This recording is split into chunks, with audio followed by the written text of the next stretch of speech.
Hello everyone. आज हम लोग किसी दी हुई संख्या के वर्गमूल में अंकों की संख्या कैसे ज्ञात करते हैं के बारे में अध्ययन करेंगे और साथ ही इसी पर आधारित अभ्यास प्रश्न 2D के प्रश्नों को भी हल करेंगे। तो चलिए शुरू करते हैं। किसी संख्या के वर्गमूल में अंकों की संख्या ज्ञात करना, जैसे 256, 1225, 14,641, 7,83,225। ये चार संख्याएं दी गई हैं। ये जो संख्याएं हैं ये किसी न किसी संख्या का वर्ग है, ठीक है ना। तो यहाँ पर आप देख रहे हैं 256 है, तो आप जानते हैं कि वर्गमूल जब हम निकालते हैं तो पेयर बनाते हैं, ठीक है ना।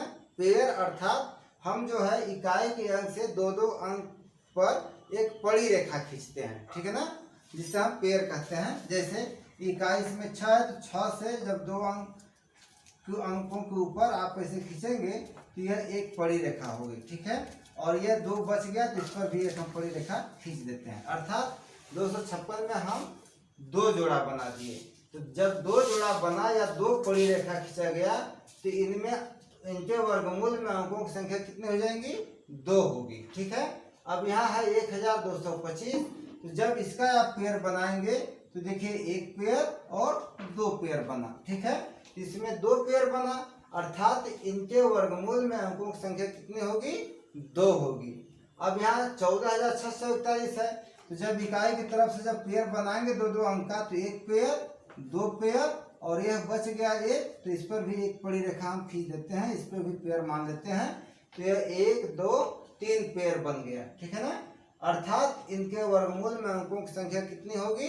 3 होगी। अब देखिए यहाँ है 7,83,225। जब इस पर हम पड़ी रेखा खींचेंगे तो 1, 2 और 3 पड़ी रेखा खींचे अर्थात 3 पेयर बना, ठीक है। तो 3 पेयर बना अर्थात इनके वर्गमूल में अंकों की संख्या कितनी होगी? 3 होगी। बच्चों इसे आप ऐसे भी समझ सकते हैं कि यदि कोई संख्या सम है तो सम के अंकों का आधा कर देंगे तो वो हमारे वर्गमूल के अंकों की संख्या हो जाएगी। जैसे यहाँ पर 1, 2, 3, 4 है, यह 4 जो है सम संख्या है, तो 4 का हम आधा कर देंगे तो 2 हो जाएगा। 2 जो है इनके वर्गमूल के अंकों की संख्या हो जाएगी, ठीक है। यहाँ पर आप देख रहे हैं कि 1, 2, 3 यह संख्या विषम है, ठीक है ना। तो विषम संख्या जब होगी तो हम विषम संख्या का उत्तरवर्ती संख्या ज्ञात कर लेंगे। तो विषम संख्या का उत्तरवर्ती संख्या जैसे यहाँ 3 है तो इसका उत्तरवर्ती संख्या क्या हो जाएगी? 4। और 4 का जब आधा कर देंगे तो वह 2 हो जाएगा। तो इनके वर्गमूल में अंकों की संख्या कितना हो जाएगा? 2, ठीक है। अब देखिए यहाँ पर 1, 2, 3, 4, 5 अंक है ना।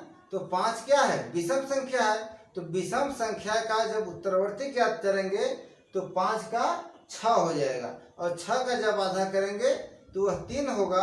अर्थात इनके वर्गमूल में अंकों की संख्या 3 होगी, ठीक। अब यहाँ पर देखिए 1, 2, 3, 4, 5, 6 है, तो यह एक सम संख्या है और 6 का जब आधा करेंगे तो 3 होगा। तो इसके भी वर्गमूल में अंकों की संख्या 3 होगी। तो बच्चों इस तरह से आप संख्याओं को देख करके बता सकते हैं कि इसके वर्गमूल में अंकों की संख्या क्या होगी, ठीक है।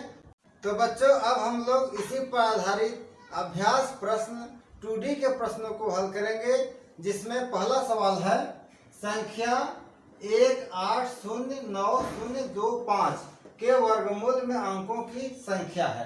तो यहाँ पर आपको ये बताना है कि जब हम इसका वर्गमूल ज्ञात करेंगे तो उसमें वर्गमूल में कितने अंक होंगे, ठीक है। तो जैसे हम बताए हैं कि आप इसके डिजिट को गिन लेंगे, जैसे 1, 2, 3, 4, 5, 6, 7, कुल 7 डिजिट है, 7 अंक है। तो यह 7 जो है एक विषम संख्या है, उसका हम आधा नहीं कर पाएंगे। तो हम 7 का उत्तरवर्ती 8 ज्ञात करेंगे और 8 का आधा कर देंगे तो वह 4 हो जाएगा। अर्थात इसके वर्गमूल में अंकों की संख्या कितना होगा? 4। तो ये हमारा तीसरा विकल्प सही है, ठीक है। दूसरा सवाल है 100 से 999 की प्रत्येक संख्या के वर्ग के वर्गमूल में अंकों की संख्या है। तो बच्चों 100 से 999 के जब अंकों का वर्ग करते हैं तो वह या तो 5 डिजिट में वर्ग होता है या तो फिर 6 डिजिट में होता है। ठीक है, जैसे अगर आप 100 का वर्ग करेंगे तो 10,000 होगा जो कि 5 डिजिट का होगा, और 999 का जब वर्ग करेंगे तो उसका वर्ग जो है 6 डिजिट में आता है। ठीक है, तो जब 6 उसका आधा 3 हो गया अर्थात इसके वर्गमूल में अंकों की संख्या 3 होगी।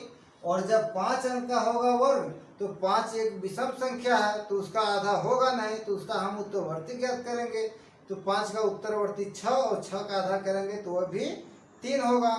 तो हम ये कह सकते हैं कि 100 से 999 के प्रत्येक संख्या के वर्ग के वर्गमूल में अंकों की संख्या 3 होगी। ठीक है, तो इसका विकल्प हमारा ये चौथा है, तो ये वाला सही होगा। ठीक है, अब देखिए तीसरा सवाल है, एक 7 अंकों की संख्या के वर्गमूल में अंकों की संख्या है। तो कोई 7 संख्या का वर्ग है। ठीक है, अब पूछा जा रहा है कि उसके वर्गमूल में अंकों की संख्या कितनी होगी। तो 7 एक विषम संख्या है, 7 का आप आधा कैसे करेंगे, पॉइंट में हो जाएगा। तो हम 7 का उत्तरवर्ती 8 ज्ञात कर लेंगे और 8 का आधा कर देंगे तो 4 हो जाएगा, अर्थात 7 अंकों की संख्या के वर्गमूल में अंकों की संख्या कितना हो जाएगा, 4। ठीक है, अब देखिए चौथा सवाल है, किसी संख्या के वर्गमूल में केवल 2 अंक है तो वह संख्या है।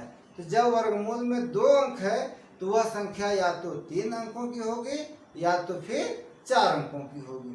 तो 3 अंकों की होगी या 4 अंकों की होगी, यह हमारा विकल्प तीसरा सही है। अब पांचवा सवाल है, निम्नांकित प्रत्येक संख्या के वर्गमूल में कितने अंक होंगे। ठीक है, यहाँ पर आप देख रहे हैं कि पहला सवाल में 1 2 3 4 अंक है, तो 4 का आप आधा कर देंगे 2 होगा, अर्थात इसके वर्गमूल में अंकों की संख्या 2 होंगे। ठीक है, दूसरा सवाल है, तो दूसरा में 1 2 3 4 5 अंक है, तो 5 का आधा नहीं होगा, तो 5 का अनुवर्ती 6 हो गया, 6 का आधा कर देंगे तो 3 हो गया, अर्थात इसके वर्गमूल में अंकों की संख्या 3 होंगे। ठीक है, अब तीसरा सवाल है, इसमें 1 2 3 4 5 6 डिजिट है, तो 6 का आधा 3 हो गया, अर्थात इसके वर्गमूल में अंकों की संख्या 3 होंगे। और चौथा में है 1 2 3 4 5 6 7 8, तो 8 का आधा 4 हो गया, तो इसके वर्गमूल में अंकों की संख्या कितना हो जाएगी, 4।